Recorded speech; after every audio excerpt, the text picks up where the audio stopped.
Hey everyone, welcome to A Weird Science. Today I'm going to tell you about one of my favorite organisms and some other organisms as well. But first we're going to focus on tardigrades.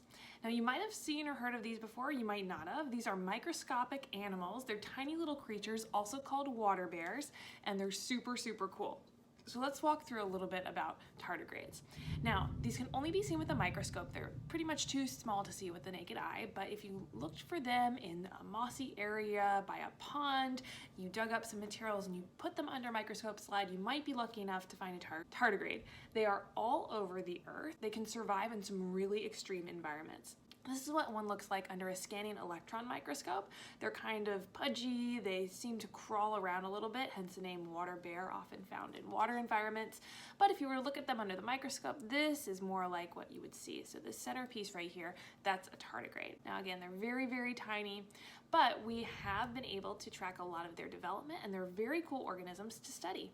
But in fact, they were beat out by some other organisms. So today I'm going to walk you through what a model organism is and what some other ones we know and use commonly in science are, and some cool experiments we've done with one of our model organisms. You guys probably have heard of lab rats, and mice and rats are very commonly used in lots of experiments in the science world. We can use mice and rats for experiments in developmental biology, cancer research, genetics. There's tons of applications for what we can use mice as a model organism for, and we call it a model organism not because it's modeling. It is another mammalian model that has some similarities to us, and thus we can learn a lot from it. Now, what makes a good model organism? Think about mice and rats.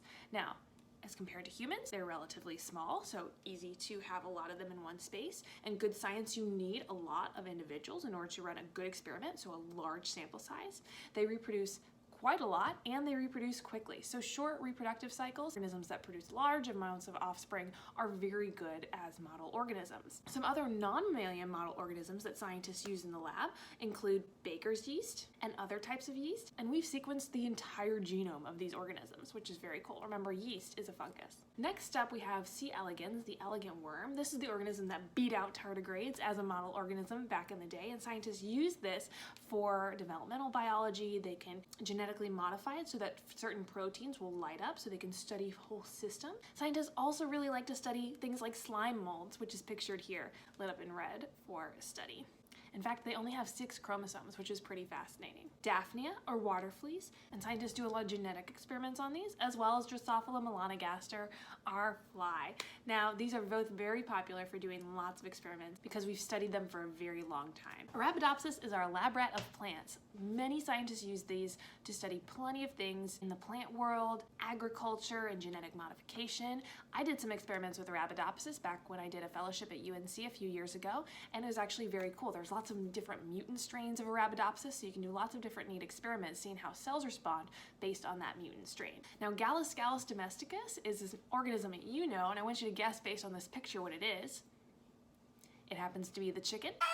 In fact, we use eggs in the development of a lot of vaccines. And Xenopus, the frog, we've used as a model for study of embryonic development in biology. So again, we have another picture of a frog that's been modified to have green fluorescent protein in it. But these are great because they can live in the lab pretty easily, and we can do a lot of different neat experiments with them. Now, going into our final thing that I'm going to share with you today, this is a neat experiment done with a Gallus organism, so a chicken, in the field of evolutionary biology. Now, scientists for a long time have been trying to figure out what are the mechanisms behind the development of the beak in birds. And so scientists wanted to find out what that developmental mechanism, those proteins were for the skeletal development of the beak. And so what they did was they tried to knock out those genes to be able to figure out if they could essentially get back to the structure of other small dinosaurs, including Archaeopteryx and Velociraptor. And in fact, they were able to in 2015. So the title of this paper, A Molecular Mechanism for the Origin of a Key Evolutionary Innovation, the Bird Beak and Palate Revealed by an Integrative Approach to Major Transitions in Vertebrate History.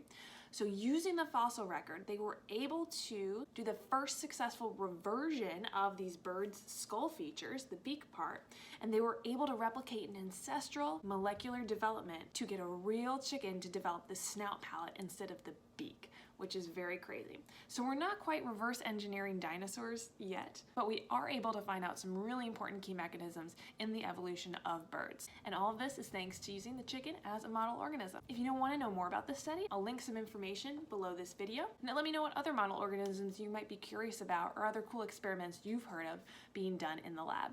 Thanks for watching. This has been Weird Science.